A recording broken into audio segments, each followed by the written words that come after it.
മഹാലക്ഷ്മി സീരിയലിന്റെ ഇന്നത്തെ എപ്പിസോഡ് റിവ്യൂയിലേക്ക് എല്ലാവർക്കും സ്വാഗതം. അങ്ങനെ പ്രതാപനെയും കൂട്ടിയിട്ട് വാമദേവനും അനന്തവും സാഗറും പോയതിനു ശേഷം കണ്ണനാണെങ്കിൽ ആകെ കൺഫ്യൂഷൻ ആവുകയാണ്. കണ്ണൻ മോഹിനിയോടായിട്ട് ചോദിക്കുന്നുണ്ട്, അമ്മ പറയും, ഇപ്പോ ഇവര് പറഞ്ഞിട്ട് പോയതിൽ എന്തെങ്കിലും സത്യങ്ങളുണ്ടോ? പ്രതാപൻ എന്റെ അച്ഛനെ കുറിച്ച് മോശം വാക്കുകൾ ഉപയോഗിക്കുന്നുണ്ടോ എന്നൊക്കെ ചോദിക്കുമ്പോൾ മോഹിനിയാണെങ്കിൽ നുണ പറയുന്നു. അതേ മോനെ എന്ന് പറയുകയാണ്. പിന്നീട് പ്രതാപനെ കാറിൽ കയറ്റാനായിട്ട് വാമദേവൻ പറയുന്നുണ്ട്, മുൻസീറ്റിൽ ഇരുത്തിയാൽ മതി, കൈ കെട്ടിയിടണമെന്നൊക്കെ പറഞ്ഞ് സാഗറിനോടും അനന്തുവിനോടും പറയുന്നു. അതുപോലെ തന്നെ അവർ ചെയ്യുന്നുണ്ട്. അങ്ങനെ വാമദേവൻ പ്രതാപനുമായിട്ട് പോവുകയാണ്. പിന്നീട് അനന്തു ആണെങ്കിൽ സാഗറിനോട് പറയുകയാണ്, ഇനിയിപ്പോ കണ്ണന്റെ മനസ്സിൽ വലിയൊരു സംശയമായിരിക്കും ഉണ്ടായിട്ടുണ്ടാവുക. കാരണം പ്രതാപൻ ഒരുപാട് തവണ ഇവനെ വിളിച്ച് കാര്യങ്ങൾ പറയാനായിട്ട് ശ്രമിച്ചതാണ്. അത് പരാജയപ്പെട്ട സ്ഥിതിക്ക് ഇങ്ങനെ ഒരു ഫംഗ്ഷൻ നടക്കുമ്പോൾ അയാൾ കയറി വന്ന് കാര്യങ്ങൾ പറയാനായിട്ട് ശ്രമിച്ചു. അപ്പൊ പിന്നെ കണ്ണന്റെ മനസ്സിൽ പിന്നെയും സംശയങ്ങൾ കുന്നുകൂടിയിട്ടുണ്ടാവും. ഇതുപോലെ ഒരു സിറ്റുവേഷൻ ഉണ്ടാകുമോ എന്ന് എനിക്ക് പേടിയുണ്ടായിരുന്നു സാഗറെ. അതുകൊണ്ടാണ് നിന്നോട് ഞാൻ മുൻകൂട്ടി പറഞ്ഞതെന്ന് അനന്ത് പറയുമ്പോ ഞാൻ വിചാരിച്ചത് ആ ഉണ്ണിയും അവന്റെ ഭാര്യയും അമ്മയൊക്കെ തന്നെ പ്രശ്നം ഉണ്ടാക്കുമെന്നാണ്. പക്ഷെ ഇപ്പോ നടന്നത് നമ്മൾ ഒട്ടും പ്രതീക്ഷിക്കാത്ത കാര്യമാണല്ലോ സാറേ എന്നൊക്കെ സാഗർ പറയുന്നു. എന്തായാലും ഈ മഹാലക്ഷ്മി മേഡം ഇതിനിടയിലില്ലെങ്കിൽ നമുക്ക് കണ്ണൻ സാറിനോട് സത്യങ്ങൾ എപ്പോഴേ പറയാമായിരുന്നു എന്ന് പറയുമ്പോ അനന്ത് പറയുന്നുണ്ട്, മഹി ഇല്ലായിരുന്നുവെങ്കിൽ ഒരിക്കലും ഇയാൾ പറയുന്നത് നമ്മൾ വിശ്വസിക്കില്ലായിരുന്നു. മഹി സാക്ഷിയായതുകൊണ്ട് മാത്രമാണല്ലോ നമുക്കിപ്പോ ഇതൊക്കെ വിശ്വസിക്കേണ്ടി വന്നത്. എന്തായാലും കുറച്ചു ദിവസം കൂടി ഈ സത്യങ്ങൾ മറച്ചു വെച്ചേ മതിയാകൂ. ഇനി അയാൾ ഇങ്ങോട്ട് വരാതെ നോക്കണമെന്നൊക്കെ ആനന്ദ് പറയുന്നു. പിന്നീട് ഒരു വിധത്തിൽ വാമദേവനാണെങ്കിൽ പ്രതാപനുമായിട്ട് വീട്ടിലേക്ക് എത്തുന്നുണ്ട്. ഈ സമയം മുത്തശ്ശിയാണെങ്കിൽ അവരെയും കാത്തങ്ങനെ നിൽക്കുകയാണ്. ഓ, നിങ്ങളുടെ മോനുണ്ടല്ലോ കറക്റ്റ് സമയത്തൊക്കെ കയറി വന്നത്. ഇവിടെ വരെ എത്തിക്കാൻ പെട്ട പാട് ആ അനന്തുവിനോടെ എനിക്ക് സത്യങ്ങളൊക്കെ പറയേണ്ടി വന്നു. നിങ്ങളുടെ മോൻ ഇങ്ങനെയൊക്കെ ചെയ്തിട്ടുണ്ടാവുമെന്ന് അവന് എന്നോട് ആദ്യമായിട്ട് പറയുന്നത് പോലെയാ പറഞ്ഞത്.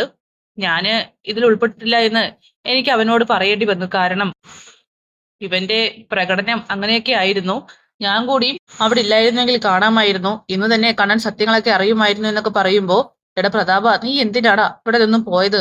നിന്നെ ഞാനുണ്ടല്ലോ എന്നൊക്കെ പറഞ്ഞുകൊണ്ട് മുത്തശ്ശിയാണെങ്കിൽ ദേഷ്യപ്പെടുന്നു. ഇവനെ വല്ല മെന്റൽ ഹോസ്പിറ്റലിൽ കൊണ്ടിടുന്നതായിരിക്കും നല്ലത്. അങ്ങനെ നാട്ടുകാർ ഇനി കേൾക്കണ്ട എന്ന് പറഞ്ഞുകൊണ്ട് മുത്തശ്ശിയാണെങ്കിൽ പ്രതാപനുമായിട്ട് അകത്തേക്ക് പോവുകയാണ്. അങ്ങനെ അകത്തെത്തിയതിനു ശേഷം കെട്ടയക്കാനായിട്ട് പ്രതാപൻ ആദ്യം കാണിക്കുന്നുണ്ട്. വാമദേവൻ ഒരു വിധത്തിൽ അയച്ചു വിടുകയാണ്. അങ്ങനെ മുത്തശ്ശിയാണെങ്കിൽ പ്രതാപനെ തല്ലാനൊക്കെ കൈ ഓങ്ങുന്നുണ്ട്. ദേ തള്ളേ, എന്നെ തല്ലാനൊന്നും വരണ്ട, നിങ്ങളുടെ എല്ലാവരുടെയും കള്ളത്തരം ഞാൻ പൊളിക്കും. കണ്ണനെ ഞാൻ ഇനിയും കാണാൻ ശ്രമിക്കും. എങ്കിൽ മാത്രമേ ഞാൻ ഇത്രയും കാലം മൂടി വെച്ചിരിക്കുന്ന എന്റെ ഭാരം ഒഴിയുള്ളൂ.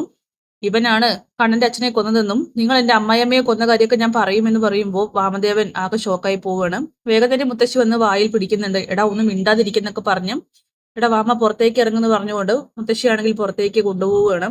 വാമൻ ചോദിക്കുന്നുണ്ട്, അല്ല എന്തപ്പോ പ്രതാപം പറഞ്ഞത്? നിങ്ങളാണോ മോഹിനിയുടെ അമ്മയെ കൊന്ന്? എങ്കിൽ പിന്നെ കാത്തിരുന്നോ, കണ്ണൻ അഥവാ സത്യങ്ങൾ അറിയുകയാണെങ്കിൽ വയസ്സാം കാലത്ത് എല്ലാവർക്കും ചെന്ന് അകത്ത് കിടക്കാമെന്നൊക്കെ. ഇത് കേട്ട് മുത്തശ്ശിയാണെങ്കിൽ ആകെ തകർന്നു പോവുകയാണ്. ഇവനെ ഞാൻ ഇന്ന് തന്നെ പച്ചയ്ക്ക് കൊല്ലുമെന്നൊക്കെ പറഞ്ഞ് മുത്തശ്ശി വീണ്ടും പ്രതാപന്റെ നേരെ പായുന്നുണ്ട്. പ്രതാപനാണെങ്കിൽ വാതിൽ തുറക്കെന്ന് പറഞ്ഞുകൊണ്ട് ബഹളം വെക്കുന്നു. പിന്നീട് സാഗറാണെങ്കിൽ എല്ലാവരുടെയും ഫോട്ടോ എടുത്തു കൊടുക്കുന്നുണ്ട്. അതൊന്നും ഇഷ്ടപ്പെടാതെ ഉണ്ണിയും ദുർഗയും ഭരണിയും മാറി നിൽക്കുകയാണ്. നിങ്ങൾക്ക് വേണമെങ്കിലും പോസ് ചെയ്യാട്ടോ എന്ന് സാഗർ പറയുമ്പോൾ, ആ ഞങ്ങൾക്ക് കുറച്ച് പോസ് കുറവാണെന്ന് ദുർഗ പറയുന്നു. അങ്ങനെ സാഗറിനോട് ഗ്രൂപ്പ് ഫോട്ടോയിൽ ഇരിക്കാൻ പറഞ്ഞിട്ട് അനന്തു എല്ലാവരുടെയും ഫോട്ടോ എടുത്തു കൊടുക്കുകയാണ്.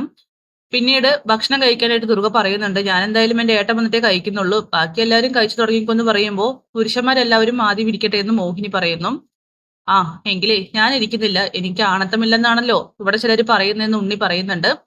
അത് മഞ്ജു കേൾക്കുമ്പോൾ മഞ്ജു പറയണം, ആ ആണത്തം നമ്മുടെ മുഖത്ത് എഴുതി വെച്ചിട്ടൊന്നുമില്ല, അതൊക്കെ പ്രവൃത്തിയിലൂടെ കാണിക്കേണ്ടതാണെന്ന് പറയുമ്പോ, ദേ മിണ്ടാതെ പോയിക്കോ നീയെ, നിനക്കൊക്കെ ഇപ്പോ അങ്ങനെയൊക്കെ പറയാമല്ലോ എന്നൊക്കെ പറഞ്ഞ് മഞ്ജുവിനോട് ദേഷ്യപ്പെടുന്ന ദുർഗ.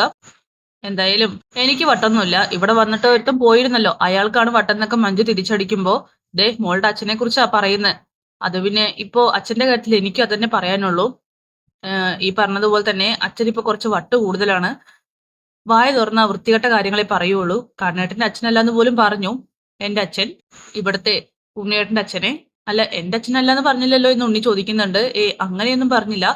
ആ എന്തായാലും മുഴുത്ത വട്ടാണ്, ഡോക്ടറെ കാണിക്കുന്നതായിരിക്കും നല്ലതെന്നൊക്കെ പറഞ്ഞ് മഞ്ജു അവിടെ നിന്നും പോകുന്നു.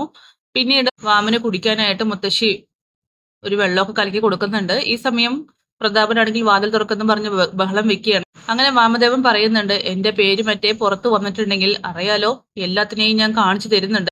ഇവനെ നല്ലൊരു ഹോസ്പിറ്റലിൽ കൊണ്ട് ഇടുന്നതായിരിക്കും നല്ലത്. പ്രതാപൻ പഴയതുപോലെ ആയില്ലെങ്കിൽ എല്ലാവരുടെയും ജീവൻ ആപത്താണെന്ന് പറഞ്ഞുകൊണ്ട് മുത്തശ്ശിയെ ഭീഷണിപ്പെടുത്തി അവിടെ നിന്നും ഇറങ്ങി പോവുകയാണ്. അങ്ങനെ വാമദേവൻ പോയതിനു ശേഷം പ്രതാപന്റെ അടുത്തേക്ക് മുത്തശ്ശി പോകുന്നുണ്ട്. എടാ, നീ എന്തൊക്കെയാടാ ഈ വിളിച്ചു പോകുന്നത്? ഞാനെന്ത് വിളിച്ചു പോവി? സത്യം തന്നെയല്ലേ? ദേ ആ പോയവനുണ്ടല്ലോ, നിനക്കെതിരെ കൊട്ടേഷൻ കൊടുക്കുന്ന പറയുന്നു. അവനെ അല്ലെങ്കിൽ വിശ്വനാഥനെ അല്ല ആദ്യം കൊന്നിരിക്കുന്നത്. വിശ്വനാഥന് മുന്നേ 3 പേരെ കൊന്നിട്ടുണ്ടെന്നാ കേട്ടറിവ്. അത് ആരാ പറഞ്ഞ്? നിങ്ങളും എന്റെ അമ്മായിയമ്മയെ മാത്രമല്ലല്ലോ കൊന്നിരിക്കുന്നത്. അതിനു മുന്നേ കുറെ പേര് കൊന്നിട്ടില്ലേ എന്നൊക്കെ ചോദിക്കുമ്പോൾ മുത്തശ്ശിയാണെങ്കിൽ അത് നിന്റെ ഫ്രണ്ട് പറഞ്ഞോ അങ്ങനെ? ആ, എനിക്കറിയാം. അങ്ങനെ ദേ മിണ്ടാതിരുന്നോ എന്നൊക്കെ പറഞ്ഞുകൊണ്ട് മുത്തശ്ശി വീണ്ടും ദേഷ്യപ്പെടുമ്പോ പ്രതാപനാണെങ്കിൽ മുത്തശ്ശിയെ കൊല്ലാനുള്ള കലിപ്പിൽ നോക്കുന്നുണ്ട്. ആ ഒരു നോട്ടത്തിൽ തന്നെ മുത്തശ്ശിയാണെങ്കിൽ ആകെ പതറി പോവുകയാണ്. എന്തായാലും അതൊക്കെ കാണിച്ചുകൊണ്ടാണ് എപ്പിസോഡ് അവസാനിക്കുന്നത്. കാത്തിരിക്കാം കിടിലൻ എപ്പിസോഡ്സിനായിട്ട്. Bye bye.